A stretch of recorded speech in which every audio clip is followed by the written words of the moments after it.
नमस्कार मंडळींनो, आज मी तुम्हाला नेवाशा तालुक्यातील पावन गणपतीचे दर्शन घडवते. खूप सुंदर ठिकाण आहे हे, अगदी रोडलगत. खूप छान आहे. तुम्ही एकदा अवश्य भेट द्यावी. रोडवरच आहे. या, मी तुम्हाला आता मंदिराकडे घेऊन जाते. खूप सुंदर मूर्ती मंदिरामध्ये आहे आणि हा गणपतीसुद्धा नवसाला पावणारा गणपती आहे. मंदिराचं काम पण खूप सुंदर आहे, ॲक्युरेटिव्ह आहे. परिसर पण खूप भव्य दिव्य, खूप सुंदर आहे. निसर्गरम्य वातावरण आहे. आपणही या ठिकाणी एकदा भेट द्यायला या. आणि इथे आल्यानंतर गणपतीचेच नुसते दर्शन घडत नाहीत.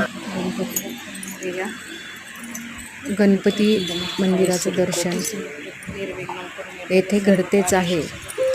आणि गणपतीचे मंदिरमध्ये मूर्ती खूप सुंदर आहे. गणपतीजवळील मंदिर किती सुंदर आहे बघा, खूप छान आहे. गणपतीच्या समोरच आहे. गणपतीची मूर्तीसुद्धा खूप सुंदर आहे. येथे एकदा अवश्य भेट द्यावी. सूर्यकोटी समप्रभ निर्विघ्नं कुरु मे देव सर्व कार्येषु सर्वदा. ओम गण गणपते नमः.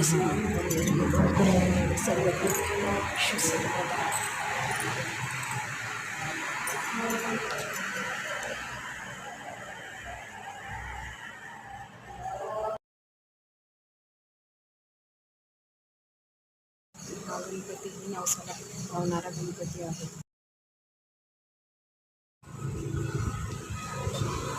जवळच मारुती मंदिरही आहे. गणपतीच्या शेजारी महादेवाचे मंदिर आहे जवळ. आणि अजून मंदिर आहे इथे विठ्ठल रुक्माईचे ही सुद्धा सुंदर मंदिर आहे. हा परिसर खूप भव्य दिव्य आहे. आपण आता विठ्ठलाचं दर्शन करूया. अजून तिथे जवळच महादेवाचं मंदिरही आहे शेजारीच. हे मंदिर परिसरामध्ये आहे. ओम नमः शिवाय नमः. इथे आल्यानंतर आपल्याला देवी देवतांचे दर्शन घडतात. एकदा ह्या परिसराला अवश्य भेट द्या. ओम नमः शिवाय नमः. ओम नमः शिवाय नमः. इथंच असता का? इथंच राहता का मंदिराजवळ?